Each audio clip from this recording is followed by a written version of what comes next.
Good morning. Good morning, guys. Angelo here of Lambros Realty. Thank you for tuning in to Facebook, to our Real Estate at 8 live Facebook broadcast this morning. Today we're going to be talking about why you can't rely on price statistics. Okay, so what the reason I guess you can't rely on price statistics is this, and let's look at it this way. How often do you watch the media? Right, the news, the newspapers, and one week they're reporting, there's been a decline in auction clearance rates. Then they start pondering that, okay, well, has the Sydney property market declined? Is the boom over? Then the following week, you see auction clearance rates go up to about 84, 85%. And suddenly it's all guns blazing. Sydney property market's booming again.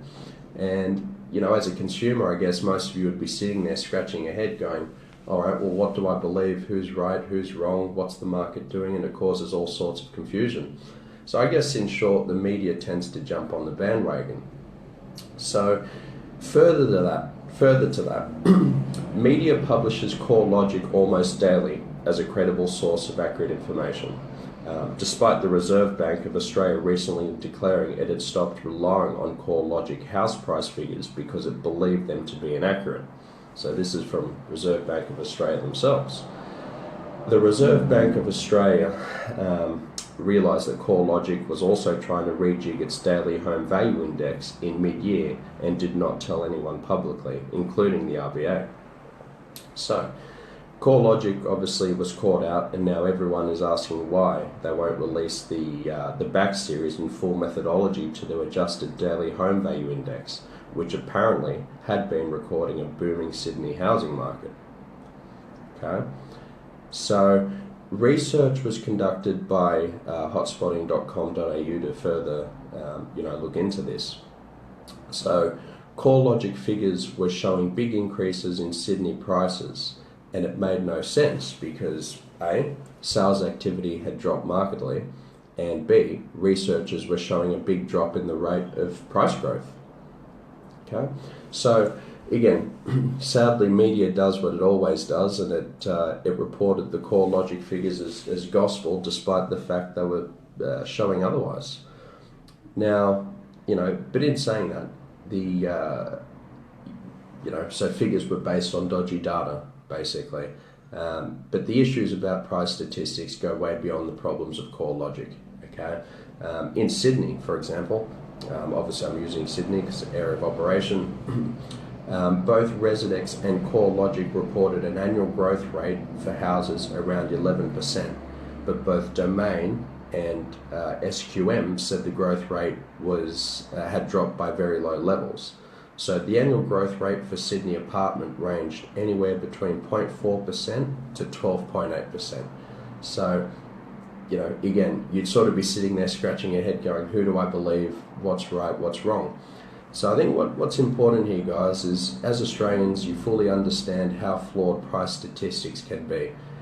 Buyers who took action based on reports from Sydney markets, from reports that Sydney's market was still rising strongly, may have made investment decisions they may regret. Okay, so I guess where do you go from here if you can't rely on what the media is publishing?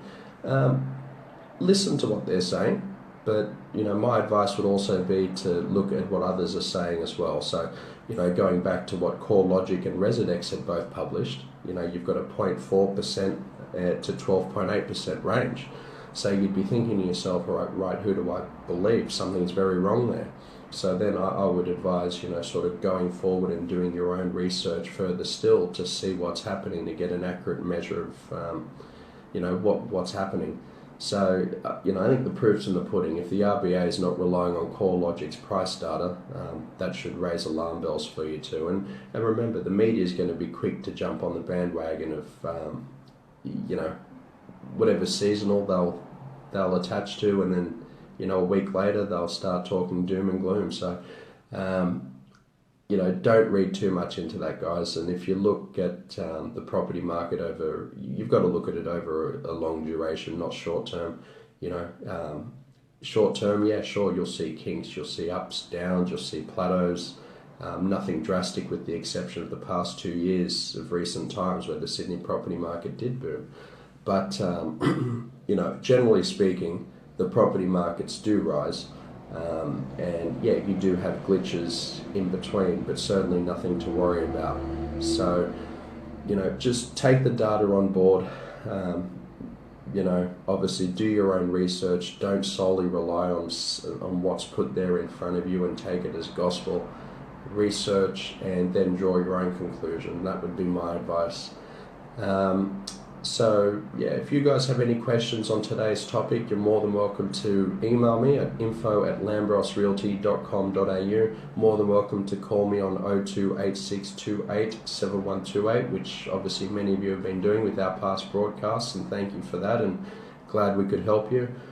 And obviously in a fortnight's time, being Wednesday the 2nd of October, again, our Facebook live broadcast at 8 a.m, we're going to be talking about the risks and benefits of buying off the plan. So we look forward to, for you guys tuning in again. Until a fortnight's time. I'm Angelo Lambropoulos, Director of Lambros Realty, and you guys enjoy the rest of your day. Bye now.